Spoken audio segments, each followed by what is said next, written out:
சரி, டுடே வந்து நம்ம வந்து துரியன் பிளான்ட்டு ஜஸ்ட்டு வந்து பெரிய பிளான்ட்டை வச்சு ஒரு 3 இயர்லேயே வந்து ஃப்ளவர் ஸ்டார்ட் ஆயிடுச்சு. ஸோ அதை நம்ம நர்சரியில் இருக்கிற ஒரு நம்ம டிரைவர் வந்து உங்களுக்கு வந்து அதை என்னென்னு கேட்பார், எக்ஸ்பிளைன் பண்ணுவார். இது என்னன்னு தெரியுதா ஆண்டவர்?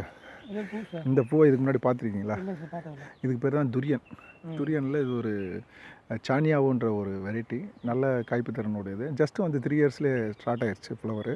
பட் இது என்னென்னா, துரியன் வந்து நல்ல பழம், நல்ல ஆக்சுவலி தமிழ்நாட்டில் என்னென்னா அந்த காட்டு வெரைட்டியை சாப்பிட்டு போட்டு வாடை சரியில்லைன்னு சொல்லுவாங்க.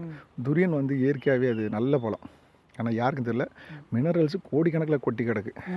அது பழம் சாப்பிட்றதுக்குன்னே மலேசியாவுக்கு போயிட்டு சாப்பிட்டு வரவங்களாம் நிறையா இருக்காங்க. ஒன்ஸ் வந்து அந்த பழம் சாப்பிட்டாங்கன்னா அதுக்கு அடிக்டட் தான். நமக்கே இப்போ ஃபாரின்லேருந்து ஒருத்தர் வந்து பெரிய பிளான்ட்டு ஒரு 10 பிளான்ட்டுக்கு ஆர்டர் கொடுத்துருக்காரு. அவர் வீட்டில் இருக்கிற பிள்ளைங்க எல்லாமே இந்த பழத்துக்கு அடிக்ட் ஆகிட்டாங்க.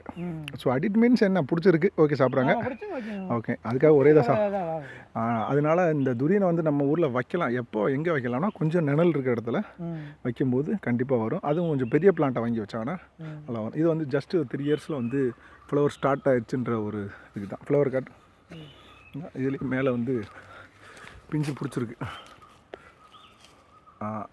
அதில் ஒரு பிஞ்சு பிடிச்சிருக்கு. ஸோ அதுதான் ஜஸ்ட் அந்த மேட்டர் தான், வேறு ஒன்றும் இல்லை.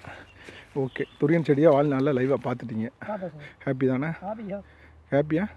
ஓகே, காப்பி மாதிரி கிடச்சி. தேங்க்யூ.